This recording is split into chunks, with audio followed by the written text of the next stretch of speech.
Olá pessoal, vamos iniciar aqui mais um curso promovido pelo site mjailton.com.br e pelo site intelimax.com.br. Nesse curso nós vamos falar da disciplina de raciocínio lógico para concursos públicos. Essa disciplina, ela praticamente teve sua origem em concursos públicos lá por volta de 1996, mas ultimamente todos os concursos eles têm cobrado essa disciplina. E hoje em dia se tem pouca literatura a respeito. E como nós não temos essa disciplina na nossa grade curricular, então às vezes fica bem difícil de sabermos resolver determinadas questões. E para isso que serve esse curso, né? Para fortalecer o seu conhecimento, você que está estudando aqui para concurso público, é para isso que nós estamos então trazendo para você esse curso. Vamos começar então o nosso curso falando dos fundamentos da lógica. Em que se fundamenta a lógica, né, para que a gente possa então começar a solução de exercício. Esse curso, você vai perceber que ele vai ser feito de forma bem prática. Então, poucas são as teorias. Nós vamos começar essa primeira parte falando de algumas teorias, vamos falar dos conectivos, vamos falar das proposições e assim sucessivamente. Mas pouca teoria. A maior parte do curso é feito na solução de exercícios, a parte prática. Então, vamos falar aqui dos fundamentos da lógica, começar a falar das proposições, né? O que é a proposição? Esse conceito de proposição é algo que você tem que ter em mente, até porque em praticamente todos os exercícios, tudo que você vai fazer, você vai usar a proposição. Então, proposição é todo o conjunto de palavras ou símbolos que representa um pensamento completo. Então, isso que é a proposição. Mas olha só, as proposições, elas transmitem pensamentos. Isto é, algo que poderá ser declarado por meio de palavras ou por meio de símbolos, e cujo conteúdo poderá ser considerado verdadeiro ou falso. Só vai existir proposição, o valor lógico de uma proposição só pode ser verdadeiro ou falso. Não existe outro valor para uma proposição. E a proposição, ela transmite um pensamento. E esse pensamento, ele também pode ser representado por símbolo. Então, para o conceito de proposição, vamos ver aqui um exemplo. Quando eu digo assim, que o Flamengo é o melhor time do Brasil, isso é uma proposição, isso é um pensamento, uma afirmação. Ora, essa afirmação, ela pode ter apenas ou o valor de verdadeiro ou o valor de falso, para ser uma proposição.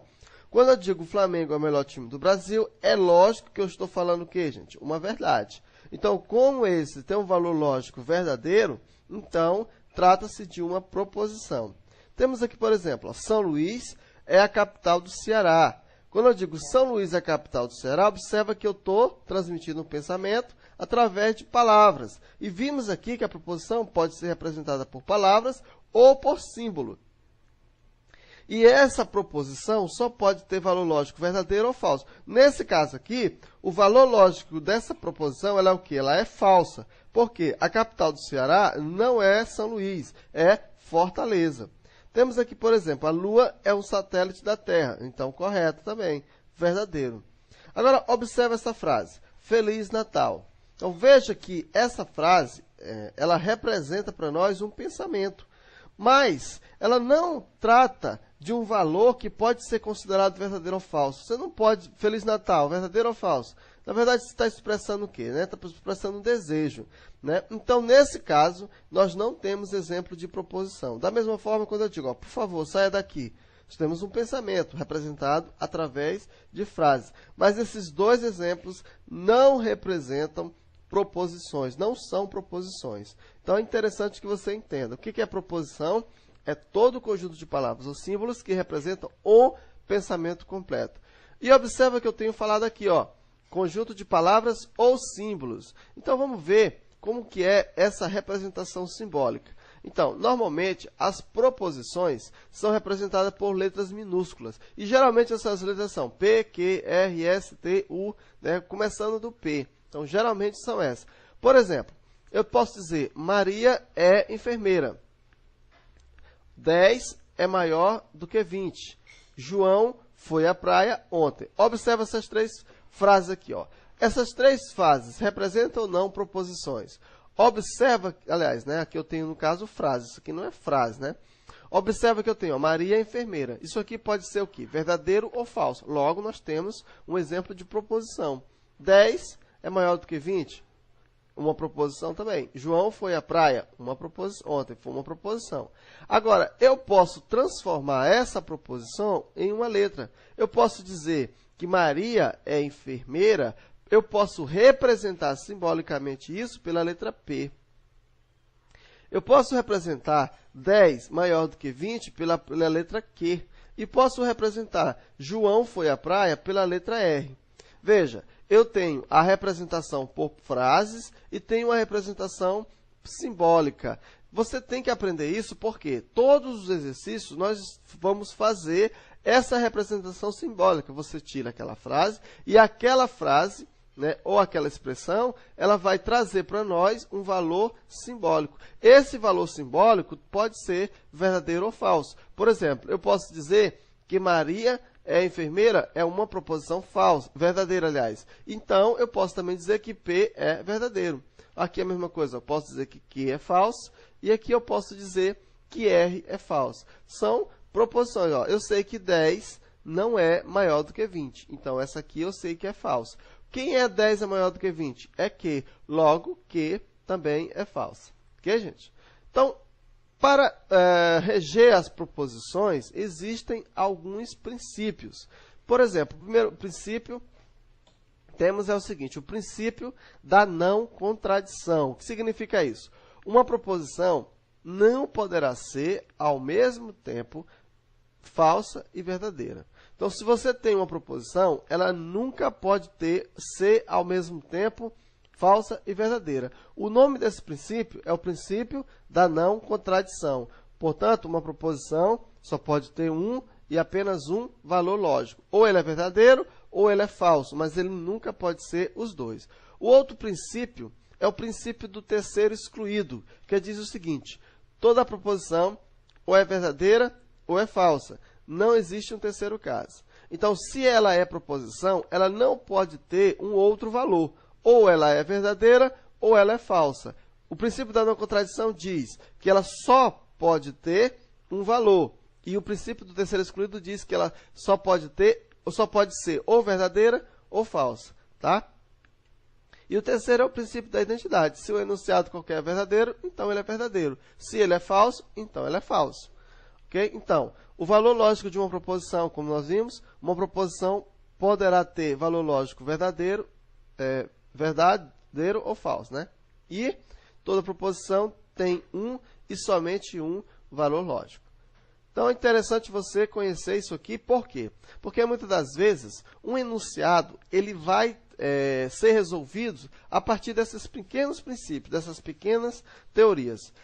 Bem, gente, as proposições elas podem ser de dois tipos. Elas podem ser simples e elas podem ser compostas. Então, vamos ver o que é uma proposição simples. É aquela que não tem nenhuma outra proposição como parte integrante. Por exemplo, as proposições simples são representadas por letras minúsculas Q, R, S, T.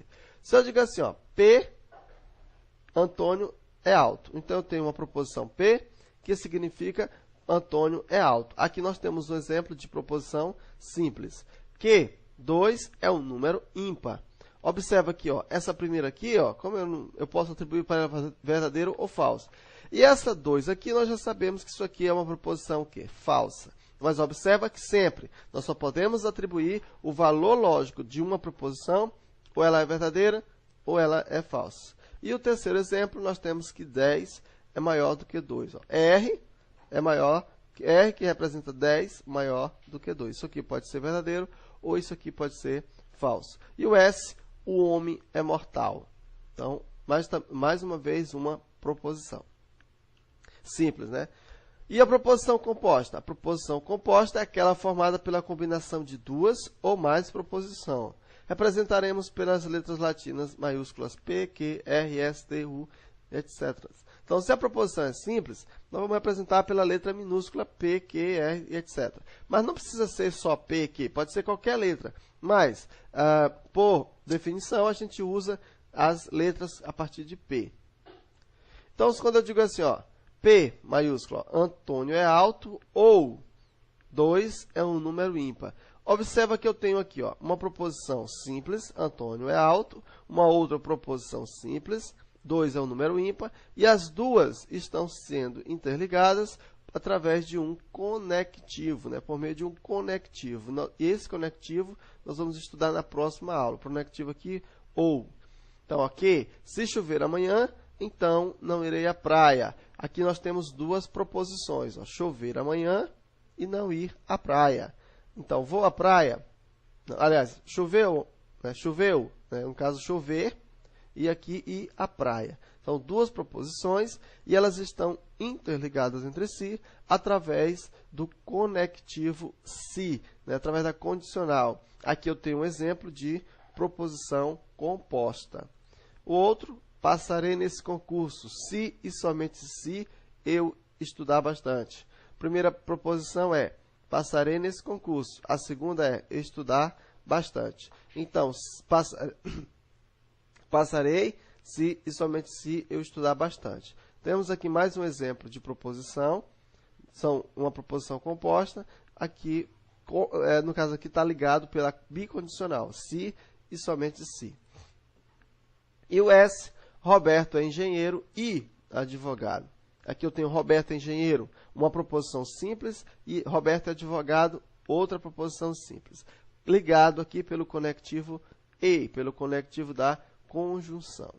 Muito bem, nós falamos de conectivos, então o que são conectivos, né? Conectivos são palavras usadas para ligar proposições, assim criando novas proposições. Então, os conectivos são algumas palavrinhas que eles vão ligar proposições, né? Geralmente proposições simples, e a partir disso eles vão criar novas proposições. Os conectivos são o e, ou conjunção, o ou disjunção, e o ou exclusivo, ou disjunção exclusiva. O se, então, a condicional, e o bicondicional. Veja que o i ele é representado por esse tiozinho, esse circunflexo aqui mesmo, né? Esse chapéuzinho. O ou por essa parte de baixo, como se fosse um V. E o ou exclusivo, um V com uma barra. O se, então, por uma seta, e o bicondicional por uma seta indo e uma seta voltando. Esses são os conectivos. Nós vamos estudar cada um detalhadamente a partir da próxima aula. É interessante também que você tenha como fundamento lógico, né, estudar também os fundamentos lógicos, você tenha o conceito em mente de tabela-verdade. O que é a tabela-verdade? É um dispositivo prático no qual figuram todos os possíveis valores lógicos da proposição composta correspondente das proposições simples. Então, eu tenho uma proposição lógica P, uma proposição Q, R, S, T, tantas quantas você quiser. Você pode representar essas proposições através de um dispositivo bem prático chamado de tabela-verdade. A tabela-verdade ela vai pegar todos os possíveis valores, todas as possíveis combinações daquelas proposições compostas, juntamente com aquele conectivo que está utilizando. Então, nós vamos também ter um estudo só sobre tabela-verdade mais na frente. Tá? Então, aqui só para você conhecer os principais conceitos. Nós vimos o conceito de proposições, vimos os princípios, né, das proposições, vimos também o conceito de conectivo, o conceito de tabela-verdade. Okay? Na próxima aula, nós vamos começar a estudar os conectivos. Um abraço para você.